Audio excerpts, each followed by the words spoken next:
ሴቶች ከወንዶች ባህሪዎች ውስጥ የሚጠሉት 10 በጣም መጥፎ ባህሪዎች። እነዚህ ባህሪዎች ካሉብህ እባክህ ቢያንስ አስተካክላቸው። ሴቶች ስለሚጠሉት ምናምን አይደለም፣ ጀስት ለአንተ ለህይወት ራሱ አሪፍ አይደለም። ገባ? ከህብረተሰቡ ጋር የሚኖርህን ህይወት በጣም ነው የሚያበላሸው። ስለዚህ በቻልከው አቅም ከነዚህ ውስጥ ያንተ ጸባይ፣ ያንተ ባህሪ፣ ያንተ ድክመት ካለ ተው በቃ። ገባ? ይሄንን ቪዲዮ የምሰራው በጣም ብዙ ሴቶች ጠይቄ ነው ሊያማክሩኝ ከሚመጡ ከነፍ ሴቶች ሐሳብ ሰብስቤ ይሄንን ቪዲዮ ለመስራት ተገደድኩ። ስለዚህ እነዚህ ጸባዮች ካሉ በጣም በሴቶች ዘንድ የተጠላ ነው የምትሆነው። ስለዚህ እባክህ ተዋቸው። አንደኛና የመጀመሪያው ራስህ ታውቀዋለህ። ሴትን የሚነቅ ዝቅ የሚያደርግ በሴትነቷ ሊያሸማቅቃት የሚሞክር ወንድ በጣም ነው የሚጠሉት። በጣም እንደዚህ ማድረግም የለብህም። ሴትን ዝቅ እያደረግክ አንተ ራስን የበላይ አድርገህ እየቆጠርክ እንደዛ እያደረግክ ከሆነ እመነኝ ከሰው ተራ እየወጣ ነው። እንኳን በሴቶች በእኛ በወንዶችም ትጠላለህ። ይሄ ጸባይ ካለብህ እባክህን ተው። ሁለተኛ ችኩል ወንድ፣ ነገሮች ላይ የሚፈጥን ካላደረግኩ የሚል ፍቅር ውስጥ ሮጦ የሚገባ በአንድ የሚበትን የሆነ ነገር ለማድረግ የሚጣደፍ ረጋ ብሎ ቆሞ ይህ ነገር ይጎዳኛል ምንስ ባረግ ነው የሚሻለው ብሎ ማያገናዝብ በጭፍን የሚመራ ወንድ። እንደዚህ አይነት ወንድ አትሆን። አገናዛቢ ሆን። ነገሮችን በብዙ አንግል ተመልከት። ማን ይጎዳበታል ማን ይጠቀምበታል የሚለውን ተመልክተ የምትወስኑ ወንድ ሁን እንጂ በስሜት ተመርተ ወዲያው የምትወስኑ ወንድ አትሁን። ሶስተኛ የሚዋሽ ወንድ፣ ውሸታም ወንድ። የሌለውን አለኝ፣ የማያውቀውን አውቃለሁ፣ የማይችለውን እችላለሁ፣ የማይኖረውን እኖረዋለሁ የሚል ውሸታም ወንድ። ሴት ልጅ መቅረብ ከፈለክ አንተ ራስህን ሆነ ቅረብ። ራስ ላይ ሌላ ማንነት አትለጣጥፍ። የራስህን ማንነት አቅርብላት። ካልወደደችው እጥፍ በል በቃ። ምንም አትጋጠጥ። እንድትወድ ብለህ የሌለ ማንነት ራስ ላይ አትለጥፍ። ከወደደችም ከጠላችም በዚህ ማንነት ይሁን። አትጨማምር። ራስህን አቅርብላት። ካልወደደች ይቀራል፣ ከወደደች ይሰየው። አትዋሽ። ውሸት ይቆያል እንጂ መጋለጡ አይቀርም። አራተኛ አተራማሽ ወንድ፣ እዚህም እዛም የሚል በአንድ የማይረጋ። ይሄውልህ ወንድ ልጅ በጣም የሚያምርበት ላመናት ሴት ህይወቱን ሙሉ ለመስጠት ዝግጁ ሆኖ ሌላ ሴት ህይወቱ ውስጥ ስትመጣ የኔ እህት ማፈቅራት የኔ ምላት ሴት አለች ያውራሽ ያለሽው መንገድ ትክክል አይደለም። እንደዚህ ስትሆን ነው የሚያምርብህ። ብዙ ፈላጊ የሚኖርህ ያንን ስታደርግ ነው። ለራስህ ህይወት ታማኝ ስትሆን ደግሞ በፈጣሪም በሰውም ዘንድ ትወደዳለህ። ታማኝ ካልሆንክ እዚህም እዛ የምትል ከሆነ ግን በጣም ቀፋፊ ጸባይ ስለሆነ በብዙ ሴቶች ተርታም በወንዶችም በፈጣሪም ትጠላለህ። አምስተኛ በጉልበቱ የሚያምን የሆነ ጭንቅላቱ የተደፈነ ነገሩን አዙሮ ከማሰብ ይልቅ በጡንቻው ለመፍታት የሚሞክር። ሁላችንም ከትከሻችን በላይ ጭንቅላት አለን። የተሰጠ እንድናስብበት ነው እንጂ ጌጥ ስለሆነ አይደለም።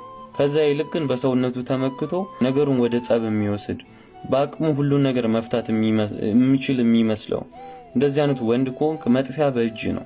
ዛሬ አንተ ከኔ ሌላ ጉልበተኛ አቅመኛ የለም እያልክ ያለው ሰውዬ ነገ በእውነ ምርኩዝ ስትመረኮዝ ያኔ ደግሞ በአንተ የተበደለው ሰው በቃ ላይፍን ማጨለም ይችላል። ጉልበት ይክድሃል።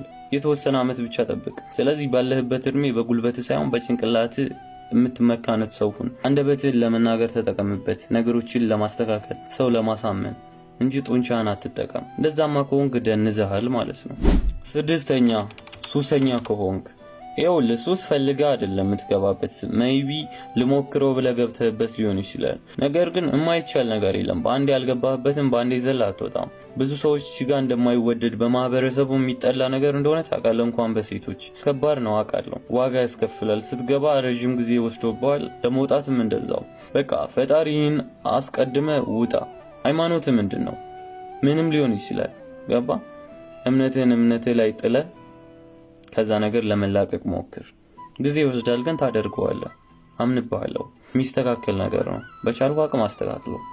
በርታልኝ። ሰባተኛ ሪስክ ቴከር መሆን የሚፈራ ወንድ፣ ኃላፊነት መቀበል የሚፈራ ወንድ፣ ቸልተኛ የሆነ ኃላፊነት የተሰጠበትን ነገር በትክክሉ የማይወጣ ወንድ፣ ከኃላፊነቱ የሚሸሽ ፈሪ ወንድ ማለት ነው። እንደዚህ አይነት ወንድ ራሱን ለመለወጥ እርምጃውን ያልጀመረ በሚፈራ የሚንቀጠቀጥ ወንድ። ነገ ይኸውልህ ትዳር የሚባል ነገር አለ። ትዳሩ ስገባ የቤቱ ራስ አንተ ነው የምትሆነው። የልጆች አባት ስትሆን የልጆች ኃላፊነት አንተ ላይ ነው የሚሆነው። አሁን ቤተሰቦች ጋር ካለ የቤተሰብ እያንዳንዱ ተስፋ አንተ ላይ ነው የሚሆነው። ካሁኑ ሪስክ ቴከር መሆን አለብህ። ኃላፊነታቸውን መያዝ፣ የሆነ የእነሱን ችግር አንተ ለመፍታት መሞከር። ምን አለብኝ ምን አገባኝ የምትላኑት ወንድ እንዳትሆን። ገባ? እንደዛ አይነት ወንድነት አይጠቅምህም። የምር ተጋፈጠው። ዛሬ ላይ ያለበትን እያንዳንዱ ነገር ፊት ለፊት የማትጋፈጠው ከሆነ የነገው ህይወት የተጨማለቀ ነው የሚሆነው። የሆነ ዲፔንደንትነት የበዛበት ስለዚህ አስብና ያንን ነገር አስተካክል።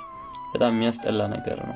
8ኛ ለአፉ ለከት የሌለው ወንድ፣ የመጣለትን ዝም ብሎ የሚያወራ፣ አጋጉል ስድብ የሚሳደብ፣ እናት እንዲት ይሁን እናት እያለ የወለደችውን እናት ባሌለችበት የሚያውላት መጥፎ ነገር ተናጋሪ፣ ተሳቀልኝ ብሎ ዝም ብሎ ማን ያዝንብኛል ማን ይከፋብኛል የሚለው ግድ ሳይሰጠው የሚናገር፣ ለሚናገረው ነገር ምንም የማያገናዝብ ዝም ብሎ የሚታፋ አይነት ወንድ እንዳትሆን።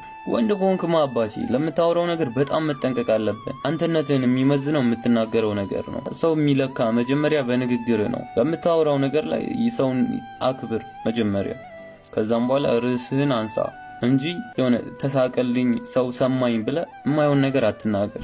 9ኛ ደረቅ ወንድ፣ ጥፋቱን የማያምን ሽክ የሚል ድርቅ የሚል፣ ጥፋቱን አምኖ ከመቀበል ይልቅ የሚጋተት የሆነ አላረኩም አልሰራውም ብሎ የሚፋጠጥ፣ ይቅርታ ብሎ ነገሩን ከማስተካከል ይልቅ ድርቅናውን የሚመርጥ እንደዚህ አይነት ወንድ እንዳትሆን። ብዙ ነገር ያሳጣሃል። ወዲያው የምታምን ጥፋት ከሰራ ይቅርታ በል። ዝቅ የሆነ የበታችነት አይደለም ይቅርታ ማለት ትልቅነት ነው። ስለዚህ ጥፋትን የምታምን በጥፋት የማታፍር ይቅርታ ለማለት ወደኋላ የማትል ወንድ። 10ኛና የመጨረሻው በጣም ሴቶች የሚጠሉት ይሄኛው፣ ሴቶች እናንተ ኮሜንት ላይ ጻፉት፣ ገብተው ያንብቡት። ያ በጣም የሚያስጠላችሁ እኔ ከጠቀስኩላችሁ ውጪ የሆነ ይሄ ነገር በጣም ነው የሚደብረኝ የምትሉት መቆም አለበት የምትሉት ተግባር ኮሜንት ላይ ጻፉት፣ ገብተው ያንብቡበት። እና ወንድሜ እነዚህ ነገሮችን እያደረግክ ከሆነ ካሁን አቁማቸው። ላንተም አይጠቅሙም። ገባ? ህይወትህን ነው የሚያበላሹት። ለህይወትህ የማይሆን ትርጉምና መልክ ይሰጡታል። ስለዚህ ተዋቸው።